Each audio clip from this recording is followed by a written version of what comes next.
नमस्कार दोस्तों, यामिनी ज्योतिष में आपका स्वागत है। मेरा नाम राजेश बब्बर है। तो आज मैं आपको एक बहुत ही छोटी वीडियो यहाँ बनाने जा रहा हूँ, लेकिन ये जो जानकारी है बहुत ही महत्वपूर्ण है। मेरे पास एक रिक्वेस्ट आई थी किसी की और उन्होंने मुझसे ये प्रश्न पूछा था, तो मेरे को लगा कि इस पर एक छोटी सी वीडियो बना देता हूँ और भी जो एस्ट्रोलॉजी के स्टूडेंट्स हैं उनके भी ये चीज़ बहुत काम आएगी दोस्तों। तो आइए वीडियो आरंभ करते हैं। और वीडियो आरंभ करने से पहले बहुत बहुत धन्यवाद जो लोग मेरे चैनल सब्सक्राइब कर रहे हैं, और आशा करता हूँ ऐसे ही आप मेरी वीडियोस अपने फ्रेंड्स, अपने रिलेटिव्स के साथ शेयर करते रहेंगे। तो देखिए, जब आप मार्केट से एक पंचांग खरीद के लाते हैं, जैसे कि इस पंचांग में अभी आप देख रहे होंगे, यहाँ पे लिखा है राजा शनि और मंत्री गुरुदेव। इसका क्या मतलब होता है, तो ये समझना अत्यंत आपके लिए आवश्यक है। जो लोग ज्योतिष के विद्यार्थी हैं और शिक्षा प्राप्त कर रहे हैं किसी इंस्टीट्यूट से, किसी देवज्ञ से, तो बहुत से जो व्यक्ति हैं वो ऐसा क्वेश्चन उनके मन में आ सकता है कि ये क्यों हर बार हर नया जब साल आरंभ होता है हिंदू ज्योतिष का, उसमें राजा कोई और होता है, मंत्री कोई और होता है। तो पहले आपको ये बता देता हूँ कि ये निकाला कैसे जाता है, इसकी क्या प्रक्रिया है। तो जब भी हिंदू ज्योतिष का नव वर्ष आरंभ होता है तो चैत्र मास में ही नया वर्ष आरंभ होता है, और चैत्र मास की जो पहली तिथि होती है जिसको प्रतिपदा कहा जाता है, शुक्ल पक्ष में ये आरंभ होती है। उस पहली तिथि में जो भी वार होगा, उस वार पति के जो स्वामी होंगे वो उस वर्ष के राजा बनते हैं दोस्तों। तो ये इसको निकालने का प्रक्रिया है।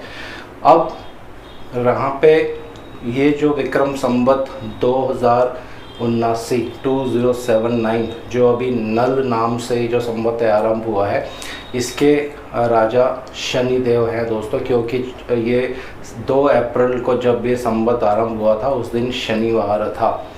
तो शनिवार मतलब उसके स्वामी शनिदेव बनेंगे, तो राजा शनिदेव बन गए हैं दोस्तों।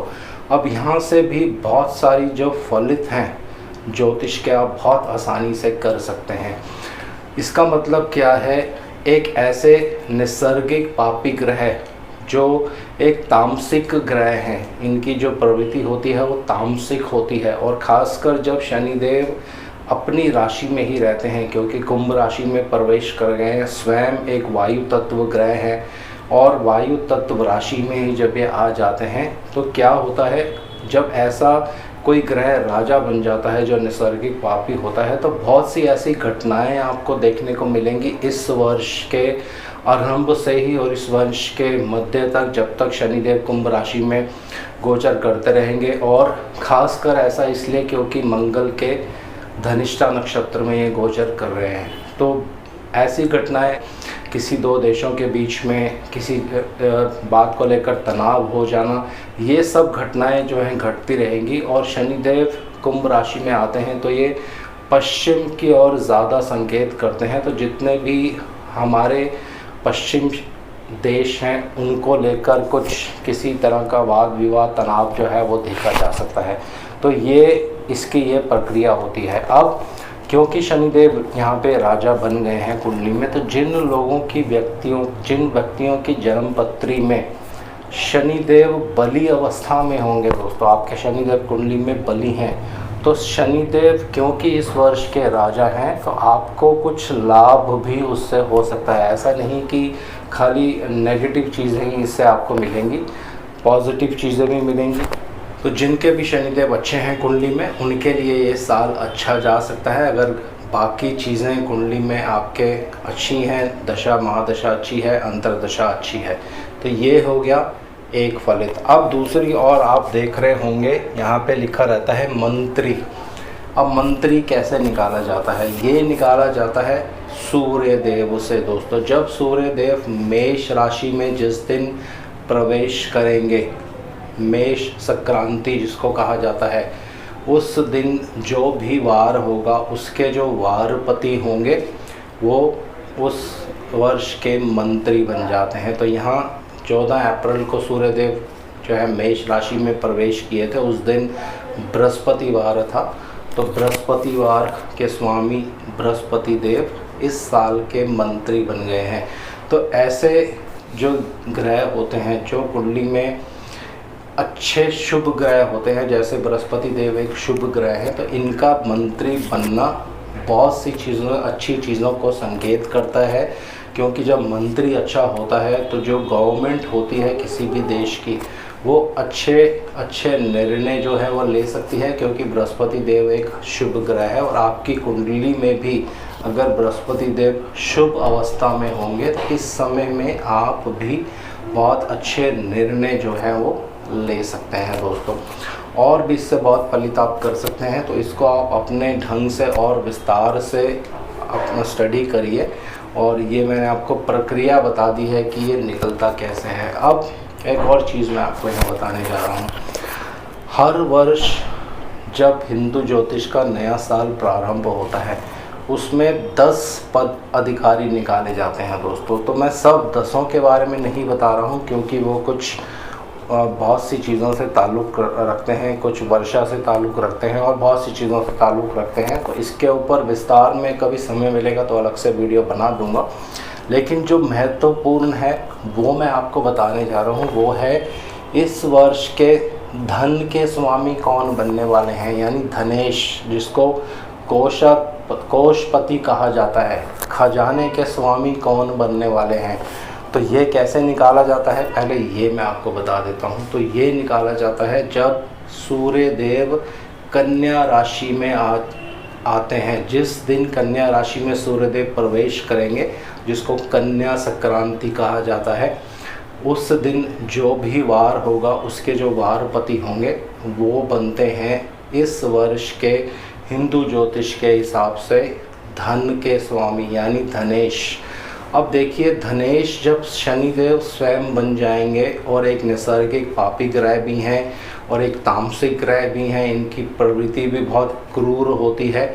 और ये क्या करते हैं, चीज़ों को जो है एक दायरे में बांध देते हैं, एक सीमा में बांध देते हैं शनिदेव। तो शनिदेव जब धन के स्वामी बनेंगे तो धन का जो मार्केट में फ्लो होगा, इतना प्रचुर मात्रा में धन मार्केट में नहीं आ पाएगा। धन के लिए काफ़ी संकट जो है वो हो सकते हैं हर अलग अलग देशों के हिसाब से। और जिस दिशा को शनिदेव जो है दर्शाते हैं, पश्चिम दिशा को, वहाँ ये संकट ज़्यादा हो सकता है। और जो व्यापारी लोग हैं, जो व्यापार करते हैं, उनको भी धन का संकट हो सकता है, क्योंकि जैसे मैंने आपको पहले बताया, शनिदेव जो हैं एक दायरा आपके लिए तय कर देते हैं, एक गोलाकार खींच देते हैं कि उसके बाहर आप नहीं जा सकते हो, ये आपकी सीमा है, इसी सीमा में आपको कार्य करना है दोस्तों। तो जिन लोगों की जन्म पत्री में शनिदेव खराब अवस्था में होंगे, पीड़ित होंगे, और उनकी दशा अंतर दशा अगर चल रही है, तो वर्ष के जो स्वामी हैं हिंदू ज्योतिष के हिसाब से वो शनिदेव बन रहे हैं, तो आपको धन को लेकर, पैसे को लेकर कुछ कष्ट हो सकता है। और वो ज़्यादा कष्ट तब हो सकता है जब शनिदेव धन वाले भावों को ही देख रहे हों या वहीं पे विराजमान हो। किसी की कुंडली में अगर शनिदेव दूसरे भाव में विराजमान है, पीड़ित अवस्था में है, स्वस्थ नहीं है, किसी शत्रु राशि में वहाँ बैठे हैं, और वर्ष के जो स्वामी हैं वो शनिदेव हैं, इसलिए ये जो है फलित आप कर सकते हैं कि आपको इस वर्ष धन को लेकर संकट हो सकता है दोस्तों। तो ये जो पदाधिकारी हैं दोस्तों, ये पूरे विश्व के लिए देखे जाते हैं, और इसमें आप सेनापति भी निकाल सकते हैं। सेनापति हमारे बुध देव बनेंगे, उसकी क्या प्रक्रिया होती है वो भी मैं आपको आने वाले समय में एक और अलग से वीडियो बनाऊंगा, उसमें पूरा डिटेल्स में आपको जो 10 पद अधिकारी होते हैं वर्ष के, उनके बारे में विस्तार पूर्वक बता दूंगा। लेकिन ये जो 3 हैं ये बहुत महत्वपूर्ण है कि इस वर्ष राजा कौन है, इस वर्ष मंत्री कौन है, और इस वर्ष के धन के स्वामी कौन है दोस्तों। तो ये छोटी सी एक वीडियो है, लेकिन ये बहुत महत्वपूर्ण जानकारी है दोस्तों। बहुत से ऐसे विद्यार्थी हैं जो ज्योतिष तो सीख रहे हैं, चाहे वो किताबों के माध्यम से सीख रहे हैं या यूट्यूब चैनल के माध्यम से सीख रहे हैं, किसी देवज्ञ से सीख रहे हैं, किसी इंस्टीट्यूट से कोर्स सीख रहे हैं, लेकिन जब ये चीज़ें उनसे पूछी जाती हैं कि आप पंचांग तो ख़रीद के ला रहे हैं, लेकिन उसमें ये सब जो लिखा है इसका मतलब क्या है, ये कैसे निकाला जाता है, तो उनको ये सब नहीं आता है दोस्तों। तो ये मैं फिर से बहुत आग्रह करना चाहता हूँ अपने सब विद्यार्थियों से जो ज्योतिष सीख रहे हैं, जो ज्योतिष प्रैक्टिस कर रहे हैं, जिनकी ज्योतिष में अच्छी पकड़ भी है, तो आपको ये मालूम होना चाहिए कि ये सब चीज़ें कैसे निकलती हैं और इनका तात्पर्य क्या होता है। कोई भी पंचांग उठा के आप दे सकते हैं, हर पंचांग में हर बार जो राजा होंगे वो अलग होंगे, मंत्री अलग होंगे, धन के स्वामी अलग होंगे, सेनापति अलग होंगे, और उनका फलित के ऊपर भी जो है असर पड़ता है। हर व्यक्ति के जीवन में उसके फलित के ऊपर असर पड़ेगा। तो ये जो विक्रम संवत है ये कुछ बहुत सी परेशानियां लेकर आ सकता है दोस्तों, क्योंकि शनिदेव जो हैं राजा बन गए हैं, और जैसा कि मैंने बता दिया है पहले ही आपको, शनिदेव न्याय के कारक हैं दोस्तों। तो न्याय को लेकर बहुत सी चीज़ें भी आप देखेंगे, बहुत जगह जो है न्याय को लेकर बहुत ज़्यादा जो है तनाव पैदा हो सकता है बहुत चीज़ों को लेकर। तो ये आप नोट कर सकते हैं, और जिन लोगों को अगर थोड़ा समझने में दिक्कत आती है या उनको नहीं समझ पा रहे हैं तो मुझे व्हाट्सअप कर सकते हैं, मैं और विस्तार पूर्वक उनको आराम से समझा दूंगा कि वर्ष के राजा कैसे निकाले जाते हैं और वर्ष के बृहस्पति देव जो मंत्री हैं वो कैसे निकाले जाते हैं। तो आज इस वीडियो को यहीं पे मैं विराम दे रहा हूं दोस्तों। अगले कुछ वीडियोस में आपको और अच्छी जानकारी दूंगा, कुछ नए सूत्र बताऊंगा ज्योतिष के, और उसमें कुछ नाड़ी ज्योतिष के भी सूत्र हैं जो जैसे कि मैंने पहले भी आपको बताया था। तो 2-3 दिन में वो वीडियोस जो हैं धीरे धीरे अपलोड हो जाएंगी दोस्तों। आज के लिए इतना ही, और शनिदेव से मैं आग्रह करता हूँ सबके घर में सुख और शांति बनाए रखें। जय शनिदेव।